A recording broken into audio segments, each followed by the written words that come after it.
انا احب المطبات، اموت في المغامره. وانا يا اخي مش فاضي عشان اقعد احللك مشاكلك مع القراداتي مره ومع الشيخ بطران مره.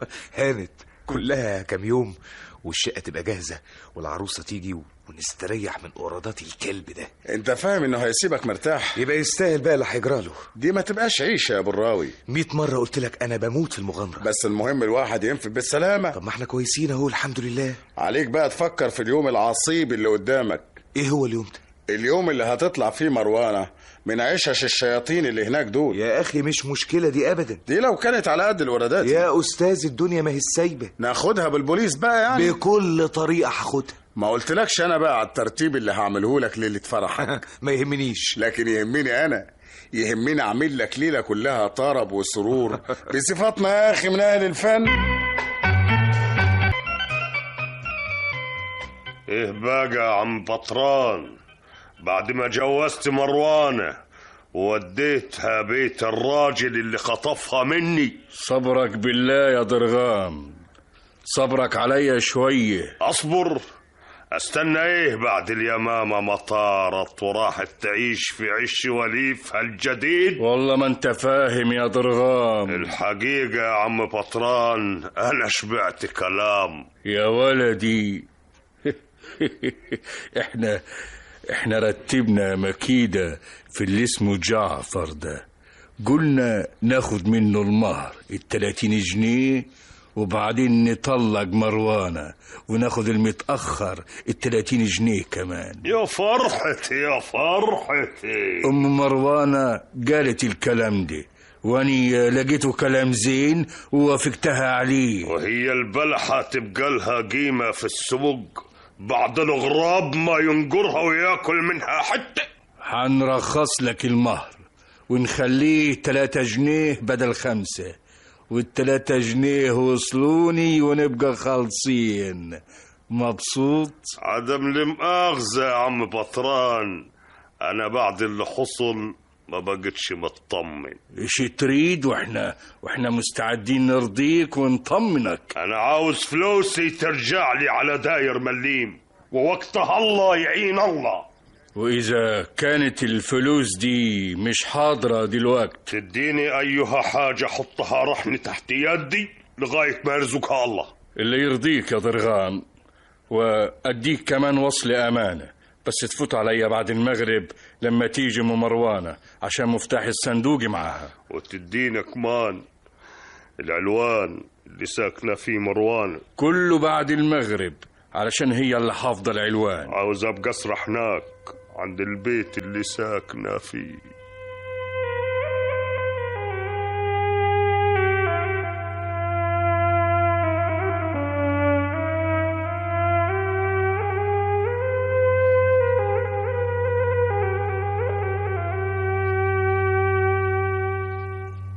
الليل حلو يا ميموها، الليل حلو. مش ده ضرغام يا مروان؟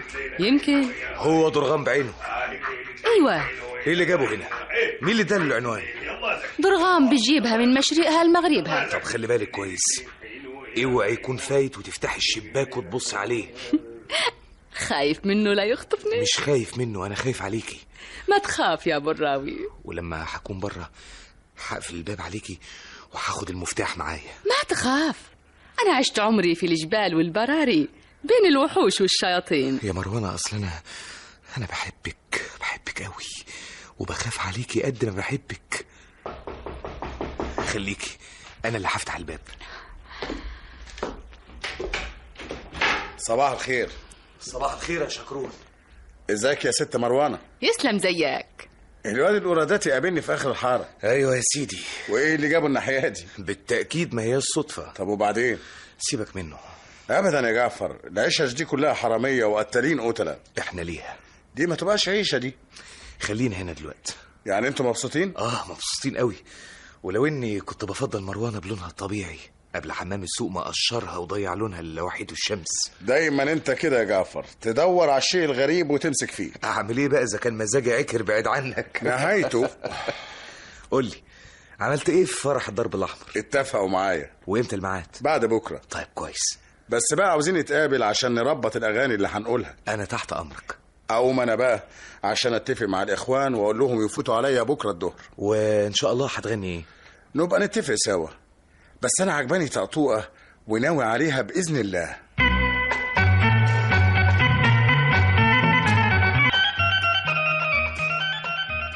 جعفر خرج ولا ايه؟ جعفر جعفر نايم لحد دلوقتي؟ بصحي ما عاوز يصحى. طب انا اذنك ادخل اشوف حكايته ايه. اتفضل ادخل. جعفر ايه يا اخي النوم ده كله يا ابن الحلال؟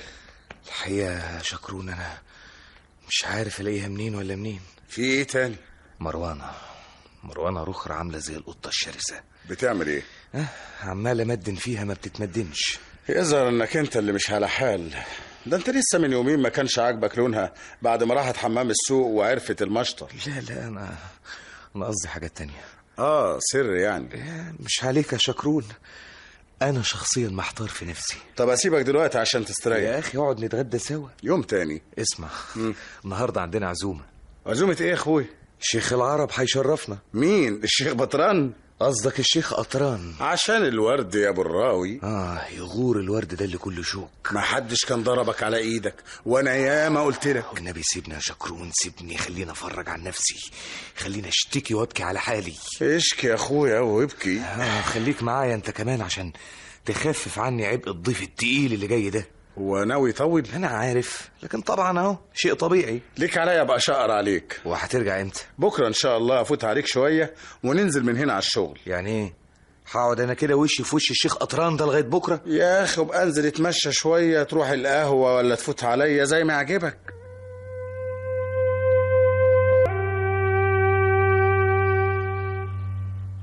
بتلبس رايح على وين؟ عندي شغل. والراجل اللي قاعد جوا ده راجل ايه؟ انت مش قاعده معاه؟ لكن ده جاي يزورك انت. جاي يزورنا احنا الاتنين وانت الصادقه، وتقدري تقعدي تحيي فيه لغايه انا ما ارجع.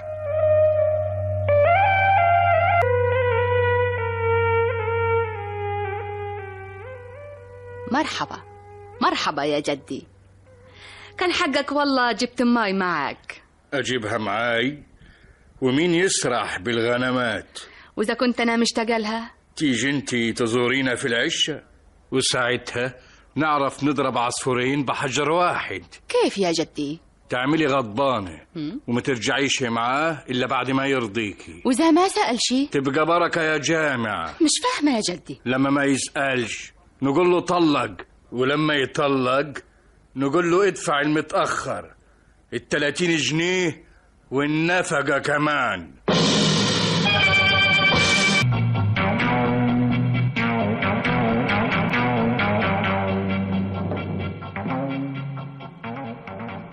لكن يا جدي أنا شايفة الفلوس شحيحة في يده اليومين دول، مكسبه يا دوب. يبقى قلته أحسن والحبس له حلال. طب ما نستنى، ما نعمل كده إلا لما نشوف الفلوس بتجري في يده، يبقى أكسب لنا. برضو نتجرب، يمكن ينكر ويخبي عليكي. هذه خطة جعفر. جدي هنا بيستناك. يا أهلا وسهلا، مرحبا يا شيخ العرب. جينا نزورك ونزور مروانة. شرفتنا، لكن ليه ما جبتش خالتي أم مروانة معاك؟ أم مروانة مشغولة زي ما انت عارف، ولما تلاقي حدا تأمنوا على الغنمات هتخطف رجلها وتيجي تقعد معاكم شوية. ما هو انتوا هنا قريبين من المرعى اللي في جبل الدراسة. قريبين قوي. التساهيل على الله. حضرتي الأكل علشان جدك يا مروانة؟ كل شيء جاهز. وطبختي ايه؟ وليش نطبخ إذا كانت طلبتنا تحت في الدكان اللي جار باب الدار؟ لا يعني غرضي كنت تعملي أكلة حلوة لجدك بدل السلطة والطعمية اللي احنا عايشين عليهم دول. أنا مش ضيف، لا تتعب روحك ولا تتعبها. لا بس عن إذنك شوية علشان أوصل لحد المطعم إياه ويكون في حاجة كويسة تستر.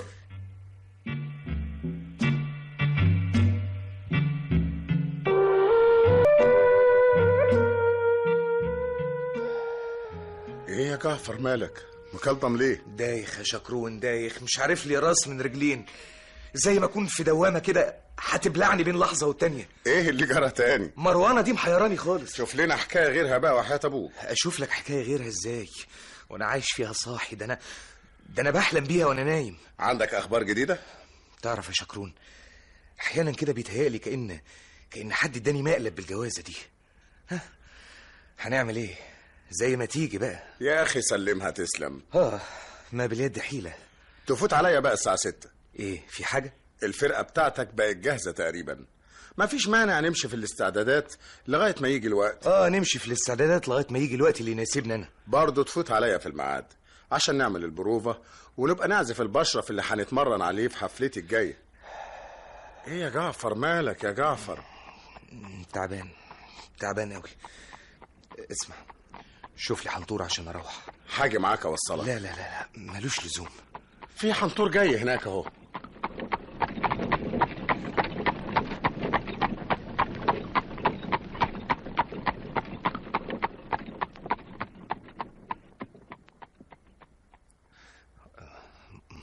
مروانة ايش تريد؟ عايزك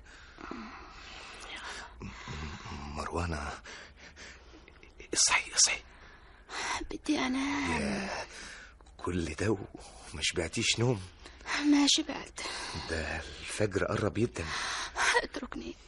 طيب اتركني، خليني نايمة. بقول لك ايه، قومي هاتيلي اشرب وبعدين نامي. القلة جارك على الشباك.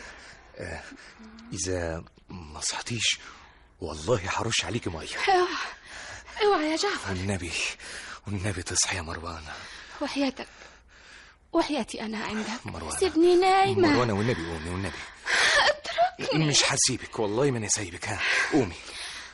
قمت اهو. ايوه بقول لك ايه، ناوليني القلة والكوباية. حاضر.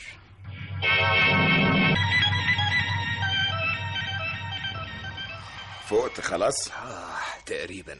يا جعفر انت بالطريقه بتاعتك بتقضي على مستقبلك، بتنتحر ببطء. انا مش عارف اعمل ايه مع البت دي. يعني ايه يا اخي؟ يا اخي ده ولا قاذفة اللهب اللي بيقولوا عليها. يا ساتر يا رب. ما تتصورش انا قسيت قد ايه في اليومين اللي قعدتهم جدها عندنا. وهو ماله يا اخي؟ هو في حاله وانتوا في حالكم. انت اصلك مش فاهمني. لا انا فاهم كل حاجه. تعرف يا شكرون، في لحظه ببقى عايز اطير بيها، وفي لحظه تبقى مش قادر تتصورها. بالظبط كده والله يا شكرون. لكن ده شيء متعب قوي يا اخي. حاجه كده زي فصول السنه، فصل حر وفصل بارد وفصل. انت اللي مزاجك بارد. ايه والله مزاجك عجب. اسمتي بقى. المهم الاحوال دي ما يكونش تاثيرها سيء على شغلك ومستقبلك. لا بقى، ما دام الحبايب معانا يبقى كله باذن الله يهون.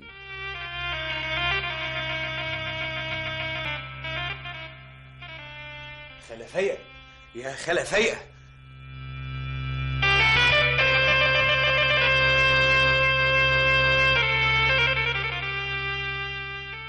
صباح الخير يا خلفية. صباح النور. انت مش عارفاني طبعا. مين؟ انا جعفر ابراهيم. جعفر ابراهيم؟ ايوه، ابن ابراهيم الراوي اللي كان جاركو زمان في مرجوش. يا حبيبي يا ابني. ازاي عمي عطية فندي؟ عمك عطية تعيش انت. الباقية في حياتك. وانت برضو في بيت جدك؟ لا سبته من زمان. امال عايش فين يا ضناي؟ ده انا متجوز دلوقتي وعايش مع مراتي في الحتة هنا برضو. فين؟ في الدرب الاصفر نمرة 7 الدور الاول. ومستوظف فين يا ابني؟ لا بشتغل حر.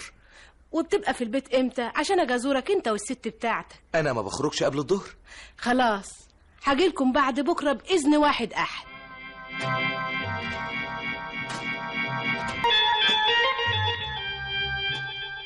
مروانة بقولك ايه، بيغيري هدومك دي علشان الست اللي جايه تزورنا، وبقي والنبي البسي الفستان الاحمر. الابيض احسن. لا اللون الابيض بيفتح لونك وانا بحب لونك الاسمر.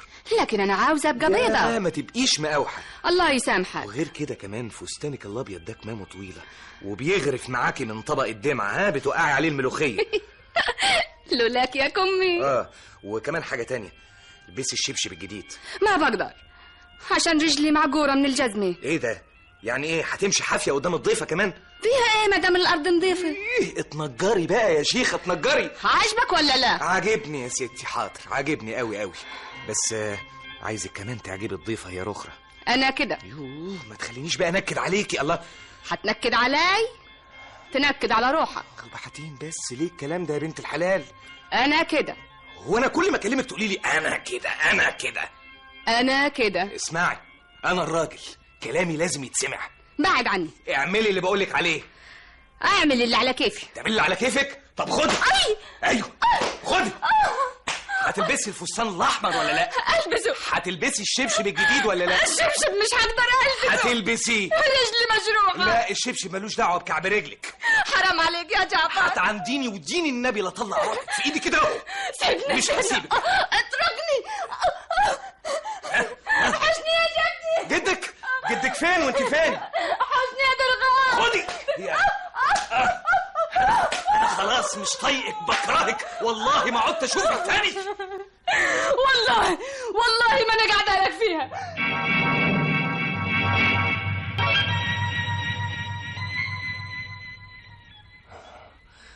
ورجعت امبارح ما لقيتهاش في البيت. هو ده اللي كان منتظر. شكرون، انا مش عارف اتصرف ازاي. يا اخي سيبك منها بقى. لا ما اقدرش استغنى عنها. امرك عجيب قوي قوي قوي يا اخي. انا بعترف لك اهو. واخرتها لازم ارجعها. عاوز تروح تصالحها؟ ضروري مروانة تبقى قدام عينيا عشان ترد لي روحي. يا ساتر يا رب. مش مصدقني يا يا شكرون. راجل بلاش الاوهام دي. يا اخي ما تضايقنيش انت كمان. ايه اللي انت عاوزه مني دلوقتي؟ عايزك تيجي معايا علشان نروح لجدها. مشوار العشش ده بيبقى على عيني. والنبي. وانت عارف يا جعفر اني برجل واحده. النبي يا شكرون والنبي عشان خاطري. خليه لبكره بقى. ما اقدرش استنى لبكره. طب يا سيدي نفطر ونتوكل على الله. استنى يا جعفر، مش ترغام اللي جاي علينا ده؟ ده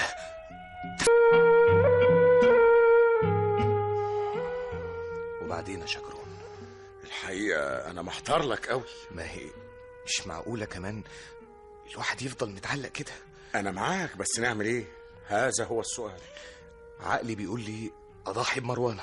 انت بتسميها تضحيه؟ يا اخي خدني على عقلي مؤقتا. يا استاذ ده يبقى يوم الخلاص لما نخلص من البلوه دي. طب نفرض ده حكم نهائي، ما فيش لا نقد ولا ابرام. طب اخلص ازاي بس؟ تطلقها. واجيب منين النفقه والمتاخر؟ المتاخر ده دين عادي ملوش اهميه. تفضل النفقه، والنفقه ديات دافع يا الحبس. وهنا يقع الحمار وينكسر. طيب دبرني بقى.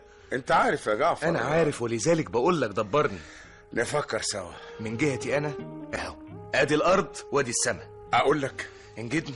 نروح لجدك. قفل صبرك عليا. الباب ده ما تفكرش فيه ابدا، وانا سبق وقلت لك الكلام ده. بلاش تروح انت، انا اللي اروح واقابله. والنبي ما تضيعش وقت احسن انا مش مستحمل. لو كان القاتل يصبر على المقتول. نعم يا سيدي. انا هروح لجدك واقول له انك تبت وانبت وهتطلق مروانه وترجع لاصلك، وعشان العمليه تتم يلزم مبلغ صغير. انت الظاهر ما تعرفش جدي ده بالمره. ما فيهاش حاجه لو نجرب، مش هيخس علينا حاجه. جرب يا اخويا.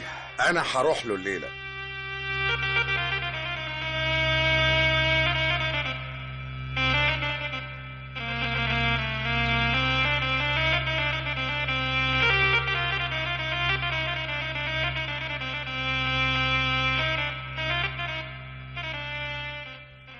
يا شكرون يا ابني، انت دلوقتي عاوز تحيي الميت. طب يا عمي بس نفرض ان جعفر مش حفيد سيادتك ومحتاج لمساعدتك. كنت ساعدته. انا بقول يعني بالعقل كده، ابننا يعني اولى من الغريب. وهو فين ابننا ده؟ جعفر مات موتة ابوه بالظبط. للدرجة دي؟ اكتر ما انت متصور، لان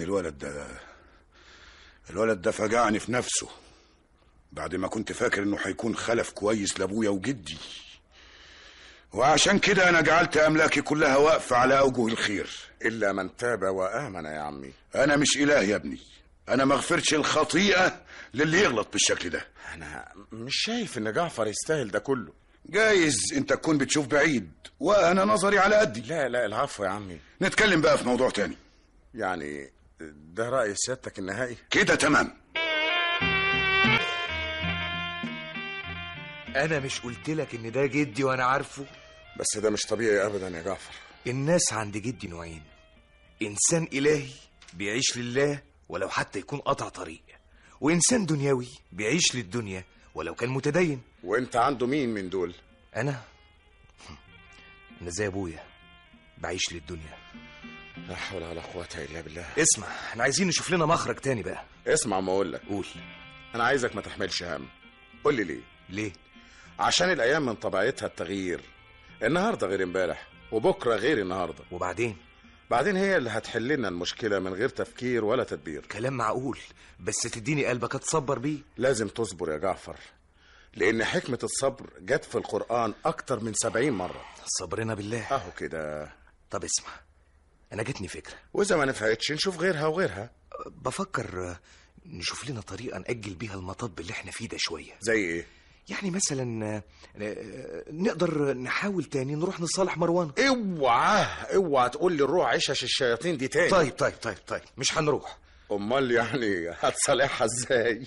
باللاسلكي؟ لا، هبعت لها واحده كانت جارتنا زمان وانا صغير. خالتك فايقه. هي خالتي فايقه، بس مش معناها انك هتصالحها عشان تبتدي معاها من جديد. يا اخي افرض انها اتنجرت شويه واتعدلت. مش ممكن. انت عارف طبعا انا قابلها ليه على عيوبها. ما تبقاش دنياوي اكتر ما هو شايفك جدك. طب ذنبي ايه اذا كان ربنا خلقني كده؟ ذنبك انك مش قادر تقاوم شهوات نفسك اللي بتاخدك وتنزل بيك لتحت. والنبي بلاش الفلسفه دي يا شكرون. بلاش، بس فكر ازاي هتقدر تتخلص من ضرغام القراداتي اللي هيفضل وراك مطرح ما تروح هو وقرده. ومع ذلك انت لسه كنت بتقول ان الايام هي حلالة العقد. خلاص، ابعت لهم خالتك فايقه وشوف هيقولوا لها ايه.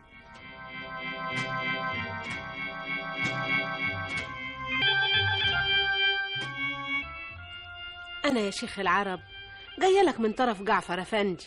عاوز منا ايه الافندي ده؟ عاوز يصالح مروانة. وليش ما جا هو؟ أما هو أنا برضو زي المرحومة والدته، وإحنا كنا جيران ومعرفة العمر. يجي هو برضو علشان أنا ليا معاه كلام. اللي انت عاوزه تقدر تقولي عليه. احنا لنا طلبات. قولي كل طلباتك وانا هنا بالنيابة عنه. اللي يغضب مرته يبقى عليه يدفع ثمن الصلح. يعني عايزين منه ايه؟ يدفع 5 جنيه ذهب. احنا سلونا كده. طيب وفين هي مروانة وانا اتفاهم معاها؟ مروانة سارحة بالغنمات مع امها، وانا هنا صاحب الامر. اروح بقى اقول له الكلام ده لسي جعفر.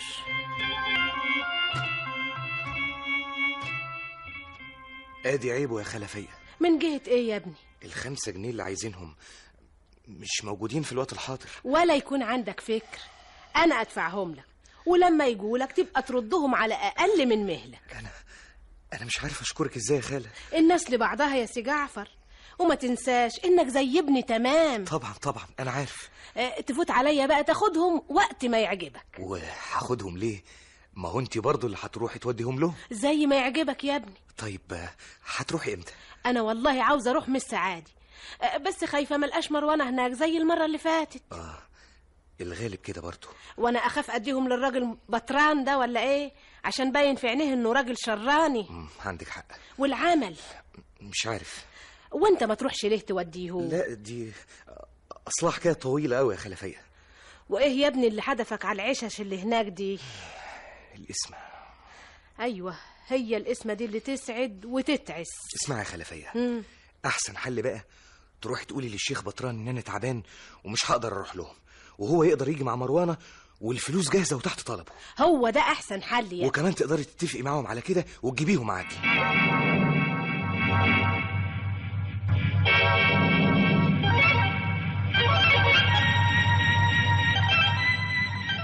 اتفقنا يا حاجة فايقة. نرجع سوا بقى بإذن الله. وتدخلي تقولي الكلام ده لأم مروانة عشان تستعد هي ومروانة، وانا هقوم اهو احضر حوايجي عشان نمشي من هنا قبل المغرب.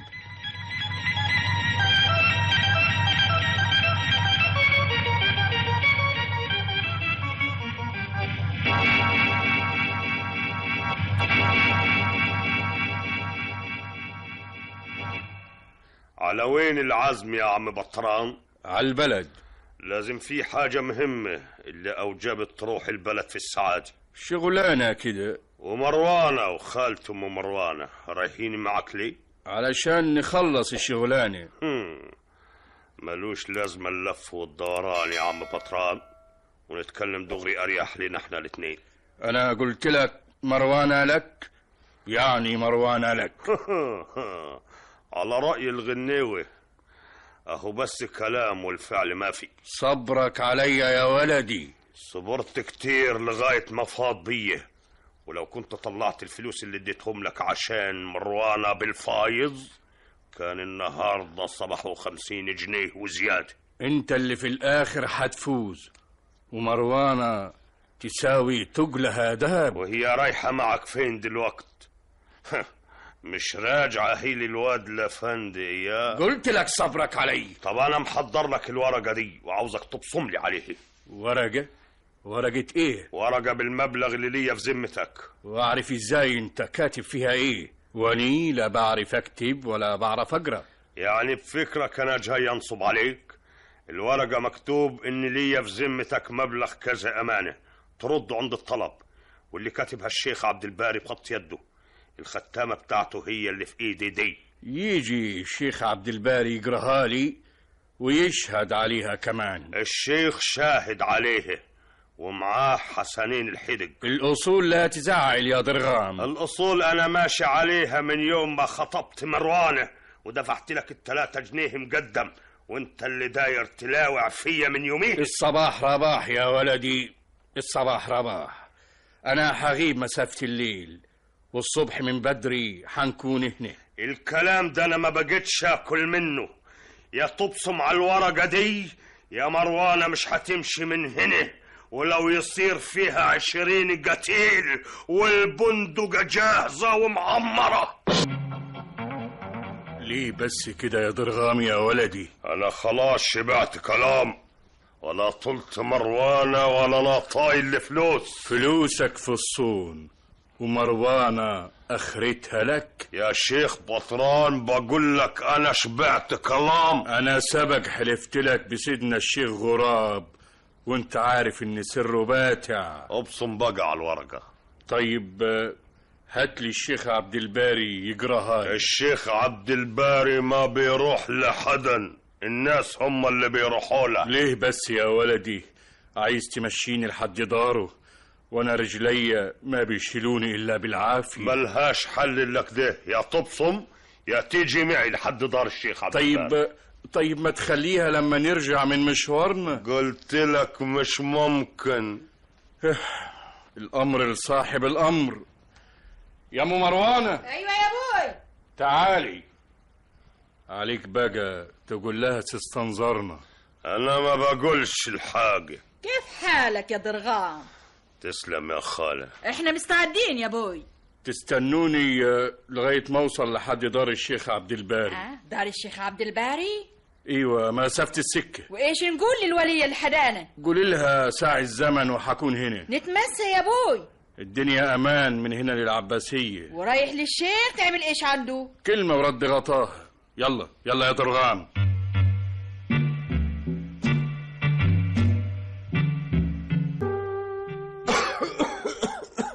القهوة يا اولاد. لا قهوة ولا شاي. عايزين بس كلمتين كده على الماشي. خير ان شاء الله. الورقة دي مش انت اللي كاتبها؟ انا اللي كاتبها، وبشهادة حسنين الحدق معاي. مكتوب فيها ايه؟ 6 جنيه مصري امانة عندك لضرغام. بتوع ايه دول يا ضرغام؟ بتوعي اللي انت اخدتهم مني جنيه ينطح جنيه. اللي انا فاكره غير كده. هما مش كانوا 3 جنيه يوم العيد الكبير السنة اللي فاتت؟ اظن كده. تظن؟ نهايته. وبعدين خدت مني جنيه في جنيه في جنيه. انا ما افتكر الا 2 جنيه. عاوز تاكل علي عرق يا عم بطران؟ عرق اللي لميته قرش على قرش؟ ايه عمر المال الحرام ما ينفع. قل لروحك. هات الختامة. الختامة اهي. شوف شغلك يا شيخ عبد الباري. هات. هات صباعك الابهام. صوابعي كلها هي. يلا يا ام مروانه. هاي يا ست فايقة. وفين مروانه؟ مروانة داخل العشة. بتعملي ايه يا مروانه؟ بصر هدومي. واخده الهدوم دي كلها ليه؟ هدومي يا جدي. كفايه دلوقتي الفستان الاحمر وقميص معاه. والباقي بعدين ابقى اجيب لك كل حوايجك، علشان احنا مستعجلين وعايزين نهم من هنا للعباسيه واحنا خفاف. يلا يلا قدامي.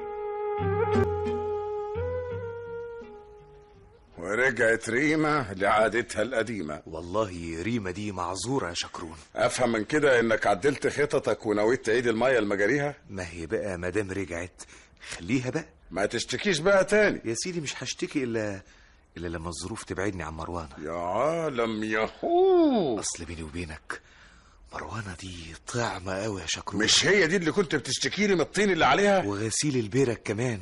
انما ايه حلاوة طعمها ما تتنسيش. طب يا اخويا اشبع بقى. اخ يا ريتنا اشبع، يا ريتنا اشبع علشان اقدر اخلص منها. البركة في الشيخ بطران. الشيخ بطران ده احنا عارفين ديته. المصيبة كلها في الواد درغام القراداتي.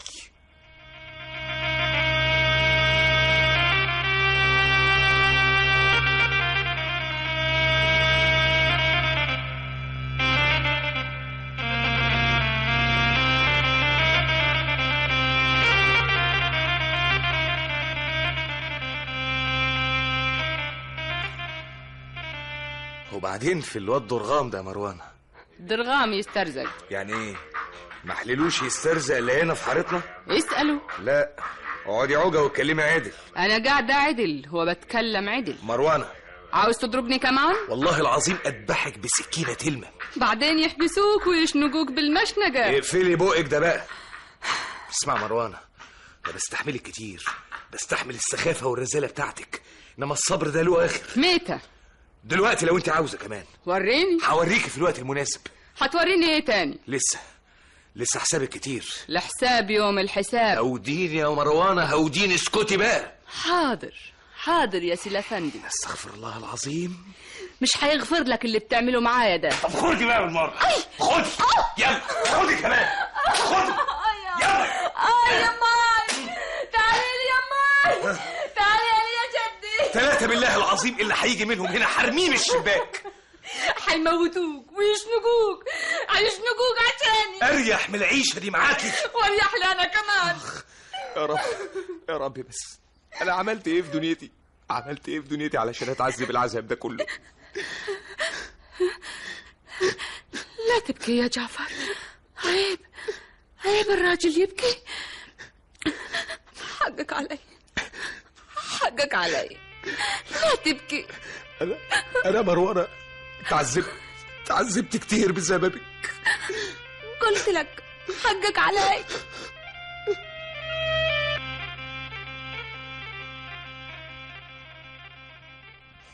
افهم من كده انك عدلت عن مشروع الطلاق؟ لا ما عدلتش. خضوعك لاغراء مراتك معانا كده. انا هعمل ترتيبي لكل الظروف. وتطلع ايه الظروف دي بقى؟ شوف اولا انا هسدد ال5 جنيه بتوع خالتي فيا. طب ده شيء واجب. بعد كده انا هوفر المبلغ اللي يلزم للنفقه، علشان بقى ما احترش في حاله زياده رزاله جدها هو والواد القراداتي ده. وانا هساعدك على كده. هخصم لك مبلغ من حسابك في كل حفله نعملها. كده كويس يا شكرون، عشان ما يكررش الموقف اللي فات. الخوف بقى يا حلو وترجع تنخنخ. انت بتقول فيها. شفت ازاي؟ اللي قبلنا قالوا يا روح ما بعدك روح. انا معاك وعايش بتفرج. طب اسمع بقى، قول لي قوم بقى، علشان اصلي بيني وبينك يعني اتشوقت لها قوي. في حفظ الله من مروانة ومن جد مروانة.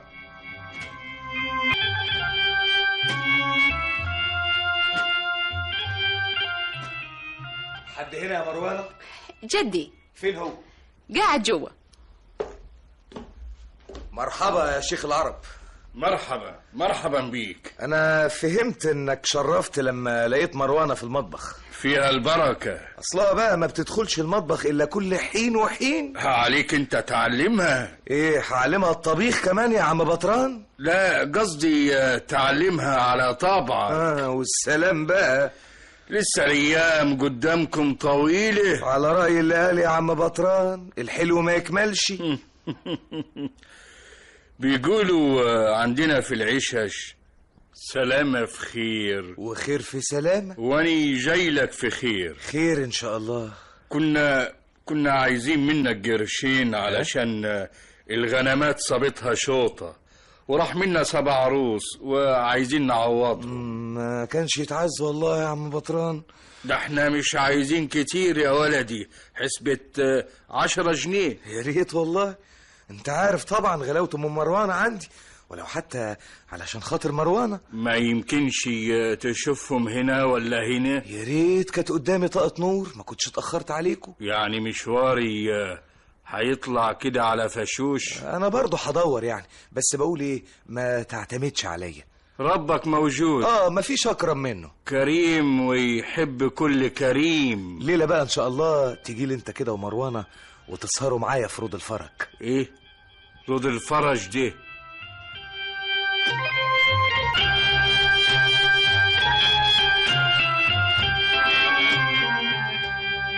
لسه تعبان يا جعفر؟ أوي يا شكرون. انا كل مره بقول لك تخف الهباب الكيف اللي بتاخده ده، لكن الليله بقول لك لازم تبطله قبل ما يجيبك الارض. هبطله، بس تيجي توصلني لحد باب الشقه. هوصلك لغايه الصاله جوه.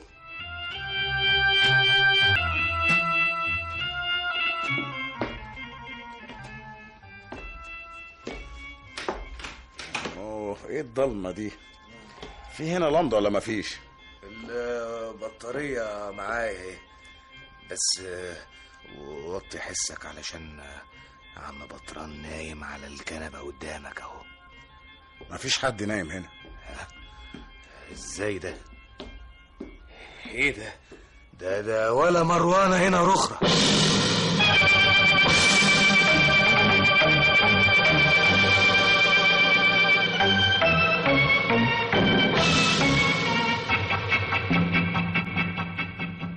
غدا قلب الليل مع نجيب محفوظ، محمد متولي، عمار الشريعي، وحسين الصعيدي في قلب الليل.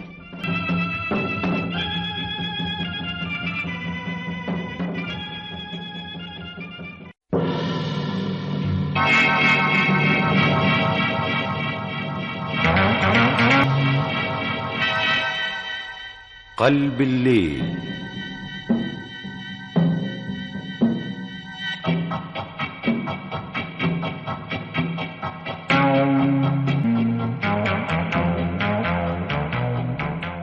قلب الليل مع نجيب محفوظ. القصة محمد متولي، الإعداد عمار الشريعي، الموسيقى وحسين الصعيدي، الإخراج.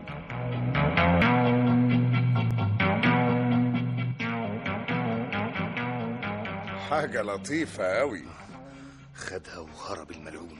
ما بقتش عيشة دي يا جعفر. انا لازم انتقم منهم. ولا تنتقم منهم ولا ينتقموا منك، انت تطلقها في اول فرصة وتخلص. اولا انا هطلبها في بيت الطاعة علشان اذلها، وبعد كده هقولها على امك. كأننا ما بقيناش فاضيين الا المروانة وجد مروانة. انا هيتعامل فيا كده؟ الغنم دول انت اللي عملته في روحك. انا غرض المرة دي هضرب عصفورين بحجر واحد، هخلص اللي عملته فيا وهخليها تقول حق برقبتي، وبالطريقة دي هيتنازلوا عن الحق والمستحق وما يطالبوناش بالنفقة ولا بالمتأخر. للدرجة دي لسه ما انتش عارف الشيخ بطران؟ الشيخ بطران مش هيقدر يأثر على مروانة وامها بعد الخطة الجهنمية اللي انا راسمها. الكلام ده في خيالك يا استاذ، وان كان تقديرك صحيح من ناحية الشيخ وده مجرد فرض، يعني هيطلع التقدير ده غلط في غلط من ناحيتك انت. بكرة تشوف. جدودنا قالوا اللي ربى خير من اللي اشترى. ده بدل ما تشجعني يا شكرون. اشجعك على ايه؟ الخطة اللي انا رسمتها دي هي الطريقة اللي هتخلصني منها نهائيا. والله بقى يا جعفر يا اخويا، عقلك في راسك تعرف خلاصك،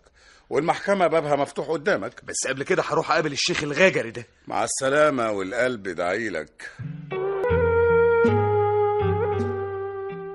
السلام عليكم يا عم بطران. لا سلام ولا كلام. الله. إن كنت شاري مروانة ترضيها وترضي أمها معاها. هي صورة يا عم بطران. أم مروانة لازمها قرشين علشان تعوض الغنمات اللي راحوا في الشوطة، وهو ده سلو بلدنا، واللي معهوش ما يلزمناش. لا حول ولا قوة إلا بالله. مد إيدك في جيبك، مد. يا ريت يا عم بطران. هي بيقولوا جيب السبع ما يخلاش. انت عارف مروانة عزيزة عندي قد ايه، وعلشان الورد ينسجل عليك. انا مش متأخر، بس اعمل ايه بقى اذا كانت العين بصيرة والايد قصيرة؟ شوف مع صاحبك. وعايزين مني قد ايه؟ 5 جنيه لمروانة و5 جنيه لأمها. طيب اشوف يا عم بطران. شكرون، انا وقعت من السما وعليك تستلقاني. مش ده اللي انا حسبته؟ علشان خاطري. وانا هجيب لك 10 جنيه منين؟ ما انت عارف البير وغطاه. اعمل معروف يا شكرون، اعمل معروف، شوف اي طريقة. امر لله يا سي جعفر. يخليك ليا يا شكرون، ويجعل يومي قبل يومك زي ما بيقولوا الستات. بس انا الباب اللي قدامي مش هينفتح النهارده. يعني ايه؟ يعني يوم 7 الشهر الجاي وعليه خير اقدر اديك ارادي من حفلة رود الفرج. موت يا حمار. ايه مش قادر تصبر شهر كمان؟ والله العظيم ما انا قادر. انا مش فاهم يا اخي البت دي عامله لك ايه؟ العمل عمل ربنا يا شكرون، هو بقى سبحانه وتعالى اللي خلقها كده. وراح فين بيت الطاعة والطلاق والانتقام؟ يا سيدي خدني على قد عقلي. ما هو ده اللي انا بعمله. طب اسمع بقى، هات ال10 جنيه. والله العظيم ما اقدر اعمل لك حاجة دلوقتي. وهروح اقول للراجل ايه بس؟ يا اخي اصبر على نفسك شوية. طب انت وعرفنا ميتك، سيبني بقى ادبر نفسي. دبر يا اخوي. هقابل الشيخ برضه، يمكن يصبر عليا اليوم 7.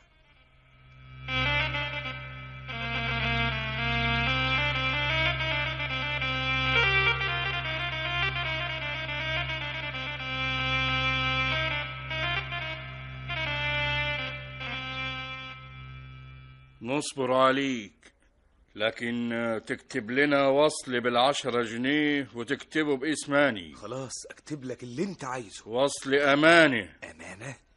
امانه ليه يا عم بطران؟ هو انا جاي اخطف مروانه منكم واجري؟ وصل الاماني هو المضمون. وعلى حسابه نقدر احنا نتصرف في حالنا.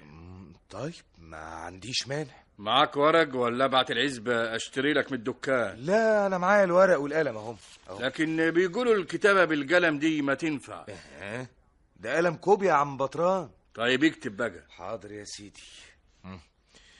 في ذمتي مبلغ 10 جنيهات مصرية وصلتني بصفة أمانة من الشيخ بطران الحفيان، وأتعهد بردها عند الطلب. امضي. جعفر إبراهيم سيد الراوي. ناولني. اتفضل.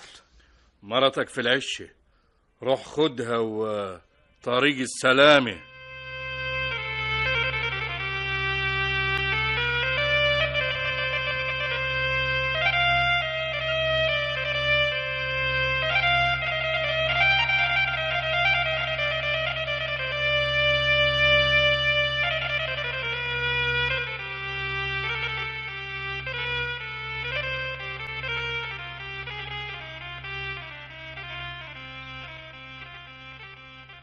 وازاي يا جعفر تعمل في روحك كده وتكتب على نفسك وصل امانه وانت مش عارف ظروفنا هتكون شكلها ايه؟ وطي حسك بس، وطي حسك احسن مروانه تسمع. يا جعفر انت بطريقتك دي هتموتني ناقص عمر. يا اخي ما تخافش، عمر الشقي باقي يا شاطر. يبقى ده عمرك انت بقى. خلينا هنا عشان اكمل لك الحكايه. كمل يا اخوي. انا بقى في الحقيقه ضحكت على الراجل المغفل ده. ضحكت عليه يعني ايه؟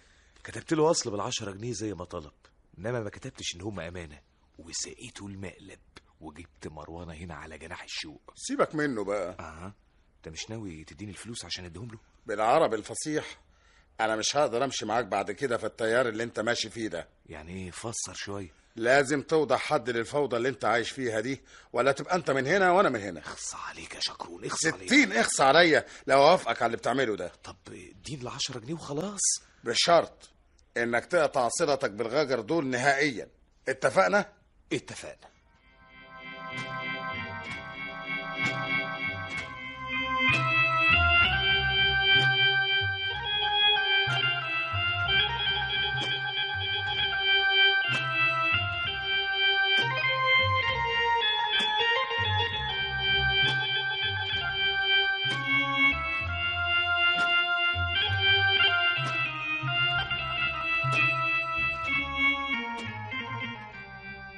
اتفقنا يا عم بطران، ترد لي الأمانة اللي في ذمتك النهاردة، النهارده ايوه النهارده، والكلام ده كان قدام الشيخ عبد الباري. واللي ما معاهش يبقى يستاهل اللي يجراله. هيجرالنا ايه يعني؟ كتر الكلام ماله لزوم يا عم بطران. تعليق وصل امانه بمبلغ كذا، واللي ما يرد الامانه يتحكم عليه بالحبس. وانت يا درغام غرضك تحبسني ولا ايه؟ كفايه لحد كده بقى يا عم بطران. انا لا عيل ولا انا عويل عشان استحمل اللي بتعمله معايا من سنين فاتت عشان خاطر واحد غريب. وانا ايه اللي كان في ايدي اعمله وما عملتوش؟ ما اعرفش بقى، يا الدفع يا حرفع عليك دعوه في المحكمه كده، ومع الشهود الشيخ عبد الباري والحدق.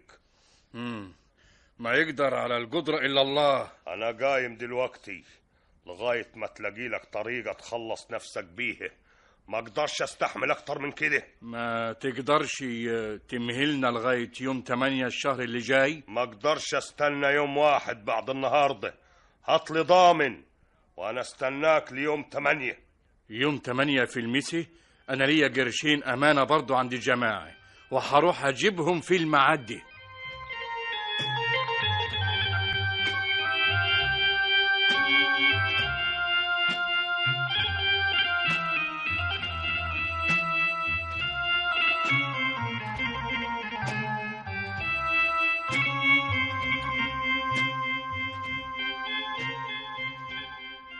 أظن ميعادنا النهاردة يا سيل أفندي. كم يوم كمان يا عم بطران؟ ولا ساعة واحدة يا عم بطران. الحفلة اللي كان هيجينا منها المبلغ اتلغت علشان صاحبها توفى. الكلام ده لا يلزمني.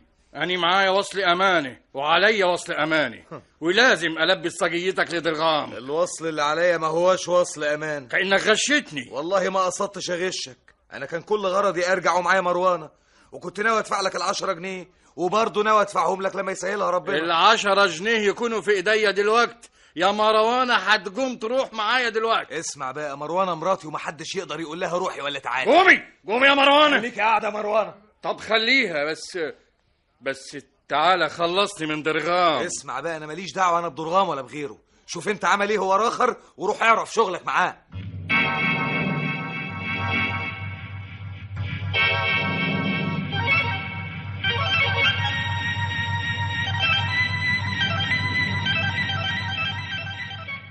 ما تقدرش تصبر عليا كام يوم يا درغام؟ ولا ساعة واحدة يا ولدي.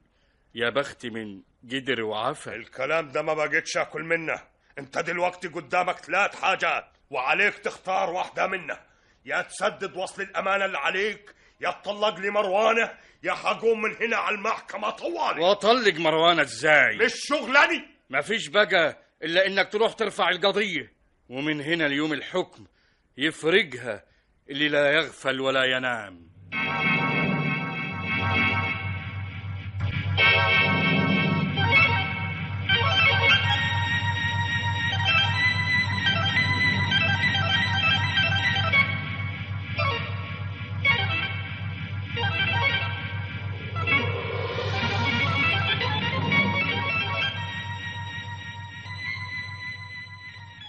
مين يا ابوي الافندي اللي كان حداكي هذا؟ ده المحضر. محضر؟ ليش يا ابوي؟ بعتاه المحكمة. ايش بتريد منك هيدا المحكمة؟ بيقولوا يدفع اللي علي الدرغام يا يحبسوني. يحبسوك؟ القانون كده يا بنية. وايش هتعمل يا ابوي؟ مفيش بقى الا انك تبيعي خروفين 3 علشان ندفع تمنهم لدرغام. ما ممكن يا ابوي، أنا ما أقدر أفرط في شعرة واحدة من غنماتي، ما ممكن أبدا. ويرضيكي أبوكي ينحبس؟ اتصرف يا أبوي، دور يمكن تلاقي حاجة فاضلة عندك من اللي خدته من جعفر أفندي.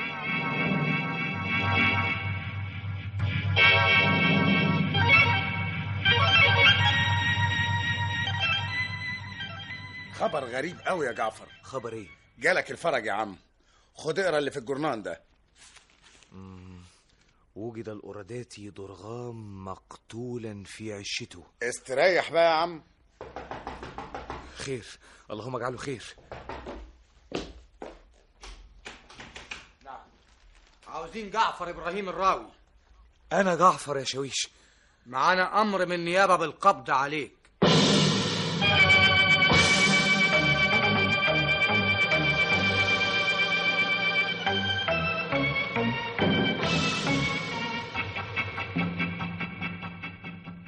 غدا قلب الليل مع نجيب محفوظ، محمد متولي، عمار الشريعي، وحسين الصعيدي في قلب الليل.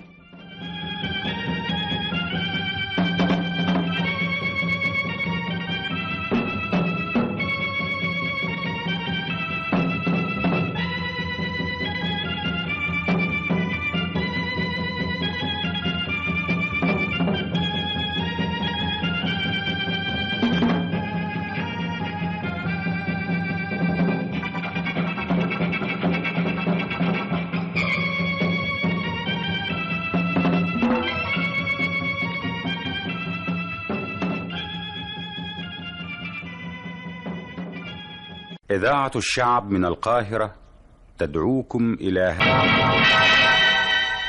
قلب الليل.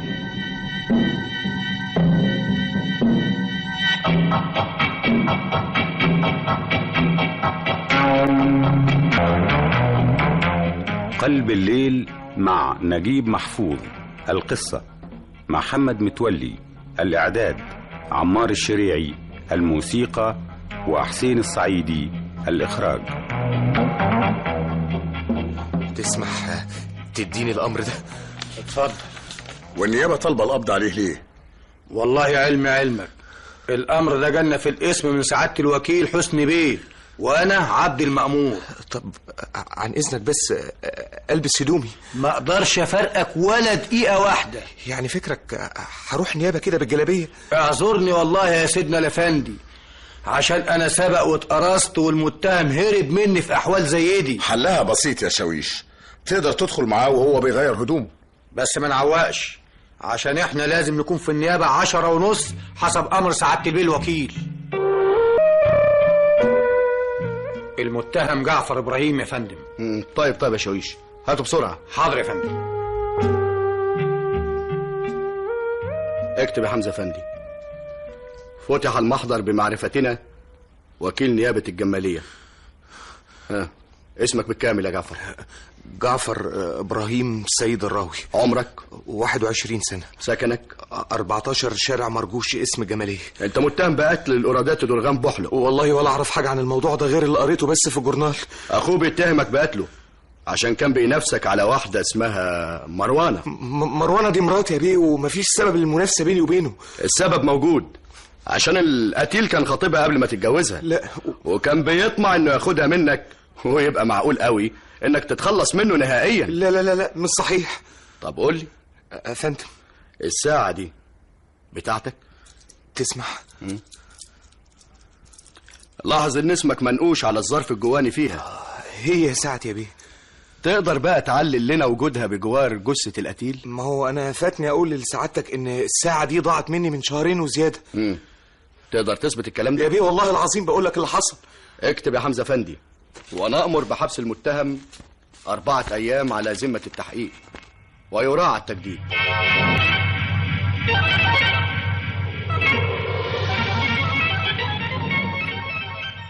مين فيكم متعهد الأكل للمحابيس في سجن الاستئناف؟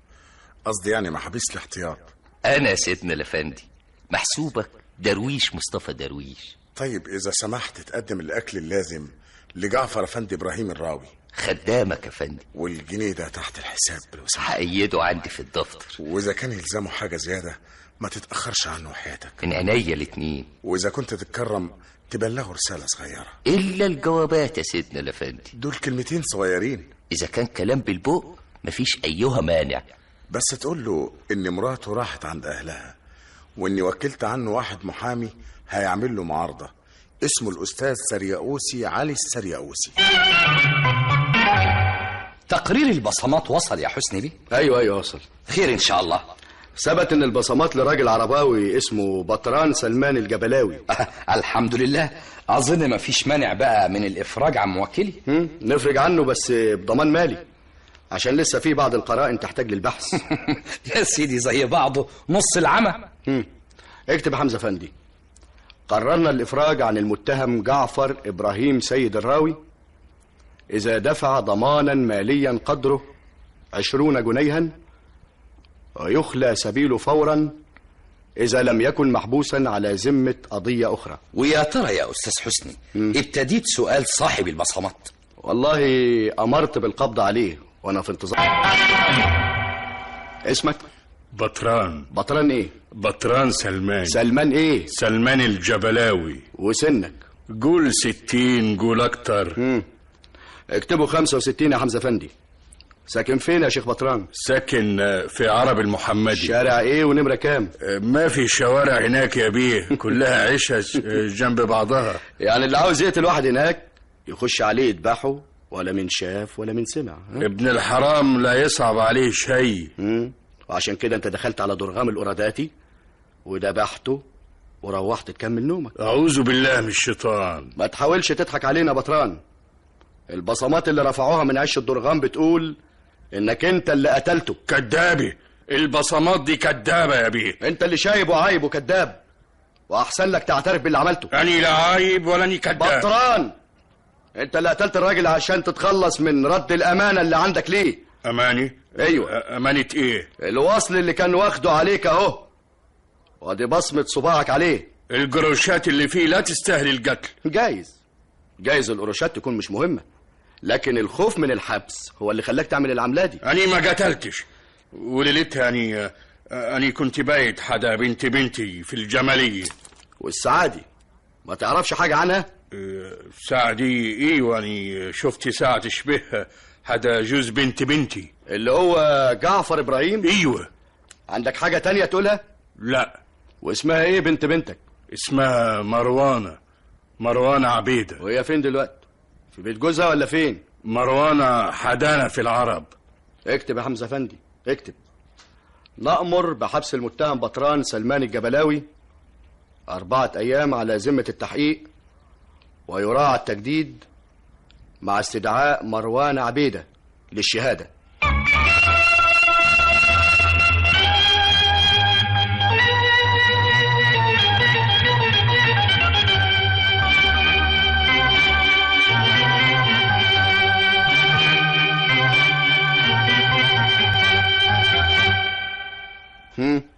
قولي لي يا مروان.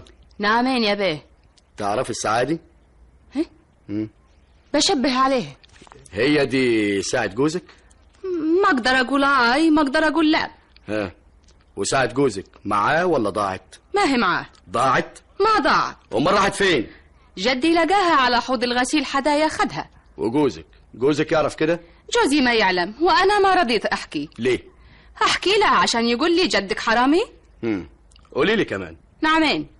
جدك كان عندك في الجمالية يوم من قتل درغام؟ كان حدايا ومشى قبل المغرب.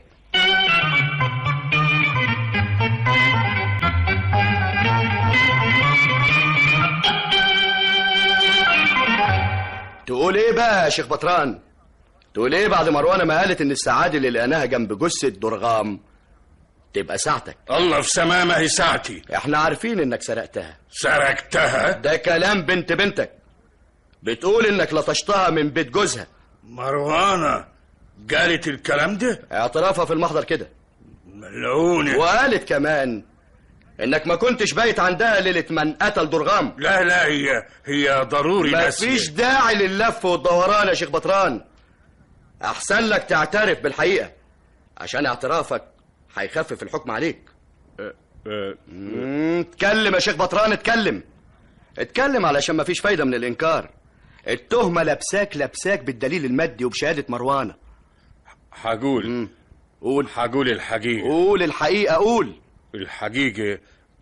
أني اللي قتلت درغام. قتلته علشان تسرق وصل الأمانة، ولا عرفتش طريقه، مش كده؟ كده. اوصف لنا قتلته ازاي. دخلت عليه وهو نايم، وطبقت بإيدي على رقبته، وما سبتوش إلا بعد ما خلصت عليه. وفي لخمتك اتنطرت الساعة منك، مش كده برضو؟ الظاهر كده برضو. اكتب يا حمزة فندي. تمت أقوال المتهم وخليه يوقع.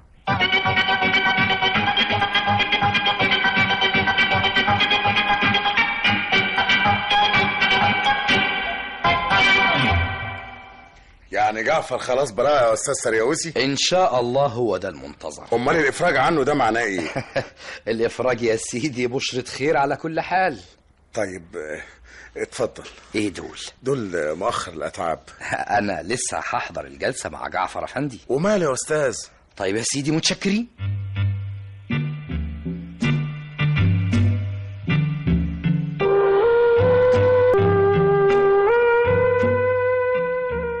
اصحى بقى يا جعفر.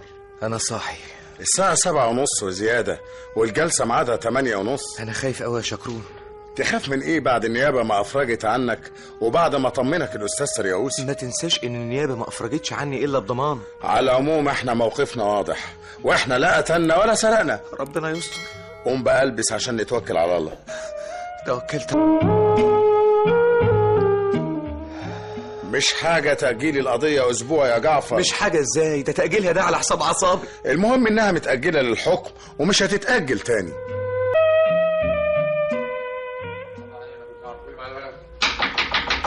محكمة. بسم الله، فتحت الجلسة. الأحكام. غدا قلب الليل مع نجيب محفوظ، محمد متولي، عمار الشريعي، وحسين الصعيدي في قلب الليل.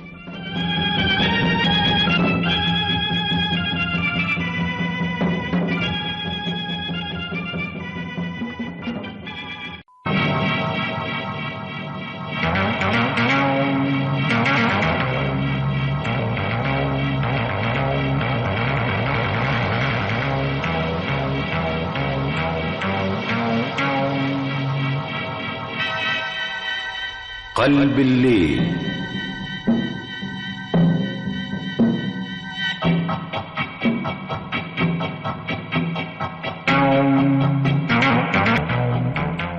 قلب الليل مع نجيب محفوظ. القصة محمد متولي. الإعداد عمار الشريعي. الموسيقى وحسين الصعيدي. الإخراج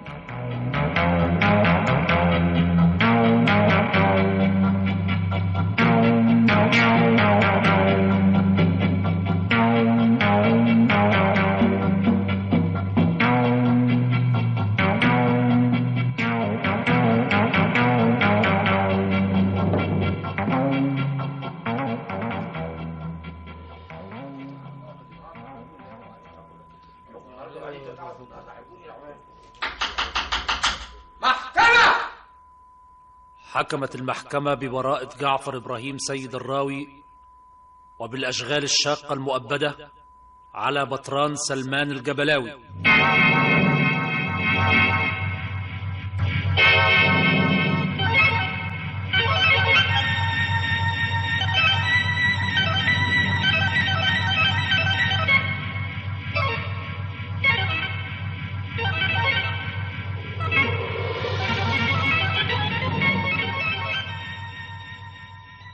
اقول لك مبروك يا جعفر ولا اقولها لنفسي؟ احنا نقولها لبعض. هي دي الحقيقة. انا كنت فين وبقيت فين؟ احمد ربنا. الحمد لله الحمد لله الف حمد. انا عاوزك بقى تبتدي صفحة جديدة يا ابو الراوي. قول لي قبل. نعم. انت منين جبت الفلوس اللي دفعتها للمحامي وغيره وغيره؟ بص لصباعي. الله، انت بعت الخاتم؟ ما كانش قدامي غير كده. كأنك خسرت فيه كتير، اصل الالماظ ما بيجيبش نص ثمنه.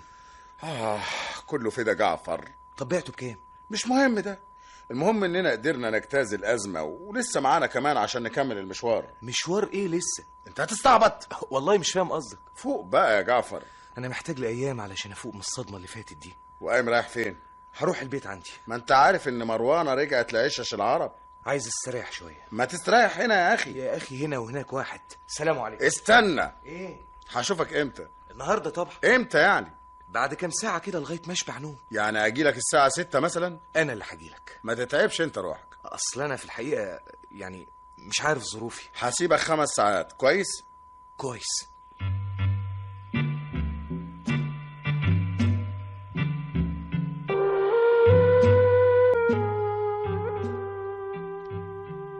صح النوم. صحي بدنك. يظهر انك ما كنتش نايم عندك في البيت. انا ما نمتش خالص. ما انا عارف. مين قالك؟ جيرانك قالوا لي. تعرف انا نزلت من هنا على العرب برضو مش هعرف مصير مروانة ايه. وعرفته؟ مش عايزة ترجع ابدا. ترجع لك ازاي وانت بترمي نفسك عليها لدرجة انك بقيت ارخص من التراب؟ وزادت وغطت لما امها جابت لي كام واحد من قرايبها وهددوني اذا انا ما طلقتهاش. الحمد لله. ايوه بس انا بحبها يا شكرون. بالعافية يا اخي. يعني انا كان قصدي اقول يعني الواحد يصالحها شوية لغاية ما تيجي الفلوس اللي بيها الواحد يقدر يقول لها اتفضلي يا بنت الناس، ادي حقك ومستحقك ومع السلامة. مع السلامة يا بنت الناس. ليش انت بتضحك عليا ولا بتضحك على روحك؟ والله